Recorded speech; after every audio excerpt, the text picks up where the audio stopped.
Hello, Pastor Brian here again. It is Wednesday, and so that means we are continuing in our Bible study, The Walk by Adam Hamilton, which has been a delightful study in taking us through the 5 essential practices of the Christian life. And we are in week 5 right now. There'll be one more session next week as we wrap up things. But this week, we are at number 5, which is sharing our faith. Just to recap what we've been through, first week was a worship and prayer, and we talked about the many different ways that we can do that, and the styles in which we can worship and pray, both as worshiping together as well as prayer and in solitude. The importance of study and listening and paying attention was week 2. The week number 3 was serving and what that means to be a servant of the Lord. Week number 4 was giving, not just charity work, but things that we give something of ourselves. And week 5 is sharing, and the subtitle is Going Fishing and Reflecting Light.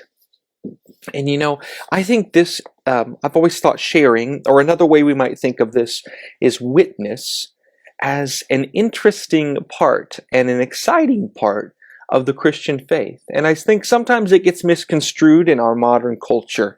And I think one of the reasons that sharing our faith, we might even sometimes use the word evangelism, although that's become somewhat of a dirty word in our culture.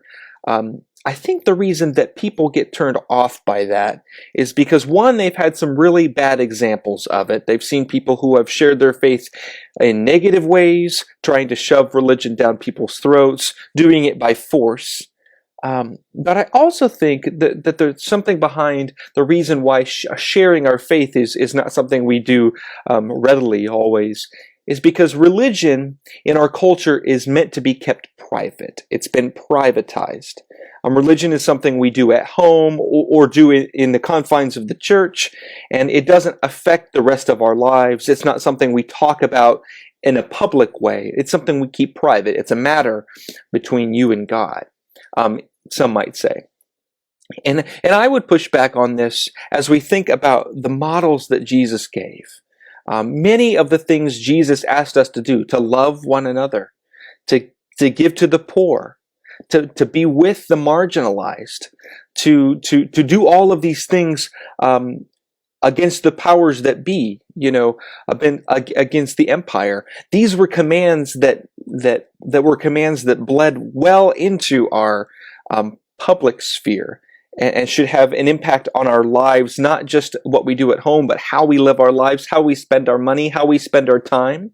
We talked a little bit about this during our sharing and giving pieces, how we use our lives, not just our private lives, but all of our lives, is a reflection of Jesus at work in us and through us. And so I think sometimes, since we confine religion and Christianity to a private place, it can be hard to be convinced that we ought to share it beyond that. And so knowing both of those things and reading through Adam Hamilton's words about sharing faith, he talks sort of about sharing faith as, we share a lot of things, recommendations about places to eat, places to go, places to visit. Why not share recommendations about our faith? And while that's, I think it's a little bit tongue-in-cheek, I think he has a point there. But it made me think about, back when I was in kindergarten, something we used to do is we used to have show and tell, where we would bring something that was very important to us, and we would both show it to everyone, but would also tell them about it. And there was an important piece of that, because if you just told them about something that was important to you, they might, my friends might not have understood why it was so important, why this was an amazing thing to me. And if I just showed them, they might get a sense by seeing of what this thing was, what this treasured item was in my life, but they might not fully understand if I didn't tell the story behind it. And so it reminds me that often our faith is told through showing and telling.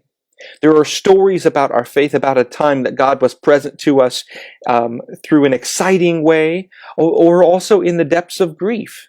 I think about all that we're going through now in the world, and how I see a lot of hurt and wondering and questions, but I also see a lot of people stepping up to help. I see a lot of people offering themselves out of a sense of their faith. And I see this as a way that we share our faith, not just through telling people about faith, hey, have you heard about Jesus Christ?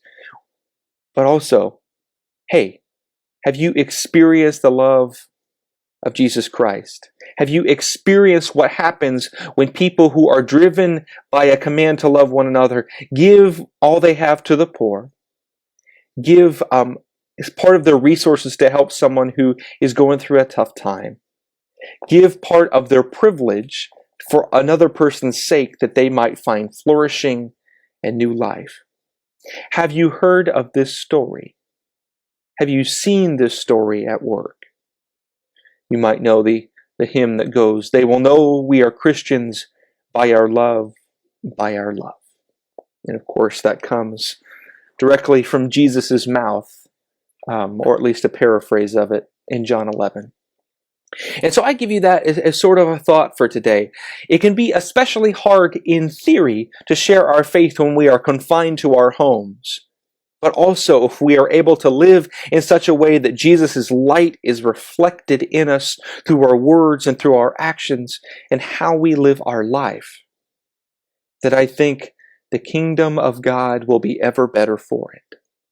What are you doing this day, this week, with your very life to reflect that light of Christ? And one of the last things I want to share is that Adam Hamilton uses sort of this graph of, let's see if I can show it to you. You can at least get the idea. The world as it should be versus the world as it is. And that gap is where the church lies. And so I want us to consider, as we're going forward and as we're taking his recommendation of inviting 5 people to experience faith this year, how we are being the church to close the gap for people who need to experience the love and grace and power of Jesus, but also how we all, as the church, seek to close the gap from the world where it is and the world where it should be. Who do we need to support? Who do we need to give our attention to in order for this to happen? I offer that up to you this day as both hope and encouragement to be better, because that is indeed what this Lenten season is about. It's reflecting on all that we are, good and bad, so that we might be transformed by God.